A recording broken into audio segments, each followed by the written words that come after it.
Hello everyone, welcome to the very first session of Introduction to Data Science course by Think Smart. Before going into what you will learn in this course, let's decide on what you want to become after acquiring the knowledge of data science. Let's get going. What you want to be. This is a very important question that you should ask yourself before starting this course. There are two types of data scientists. One who knows the tools and techniques that are required to solve a data science problem, and the other who also know in-depth knowledge of the algorithm that they are using to solve the problem. Let me explain this with an example. Most of you are aware of medical lab technicians' job responsibility, right? A medical lab technician is knowledgeable enough to use the laboratory equipment to conduct the required test and provide you the test results. But what's next? Correct. You need to see a doctor who can help you to understand your problem and provide remedy for the same.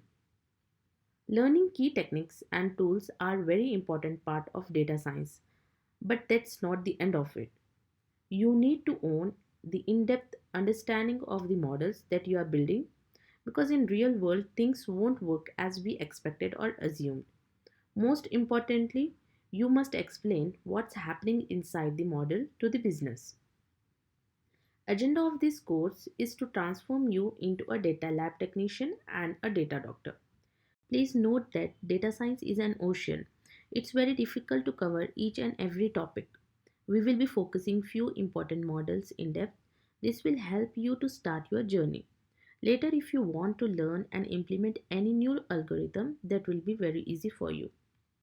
Let me walk you through the pillars of this course. We will start with a few statistical concepts that can be helpful to interpret the results of a machine learning model. We will cover descriptive statistics, few of the discrete and continuous distributions, testing of hypotheses, and correlations. We will start our main course with the supervised learning models. Objectives of these supervised learning models is to build a relationship between dependent variables and one or more independent variables. We treat the dependent variable as a supervisor to build the model. That's why we call this as a supervised learning models. We will be introducing regression and classification concepts with in-depth knowledge on linear and logistic regression. These two are classical machine learning models that one need to know in depth. We will introduce you to few popular tree-based models. Later we will discuss unsupervised model. In unsupervised models, there will be no dependent variable or supervisor to build the model. We will also introduce you to different types of clustering algorithms, anomaly detection, and topic modeling. In the last, we will also discuss data reduction techniques. This is very helpful when you have many features or variables in your data.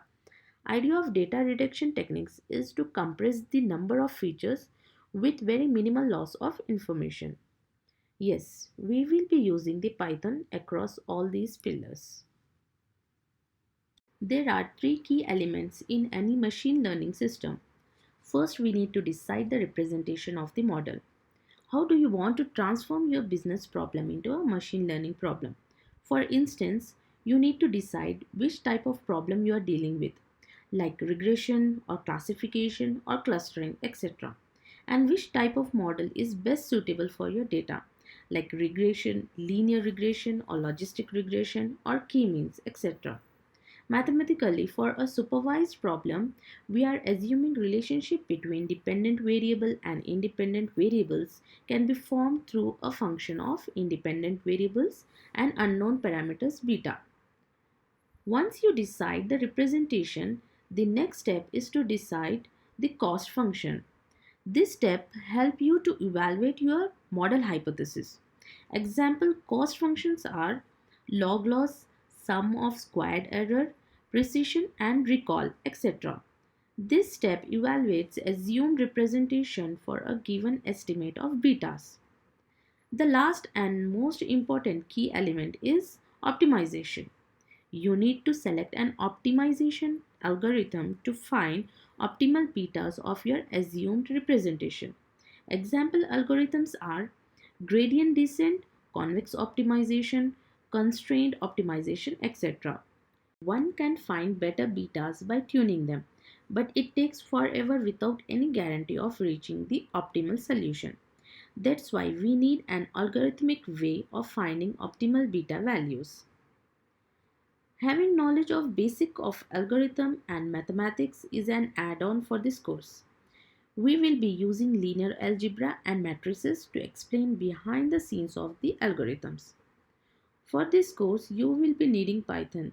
So if you don't have it in your system, then please download and install. Please like and subscribe the channel to get notified for the next videos. And also if you have any feedback, please comment below. Happy learning!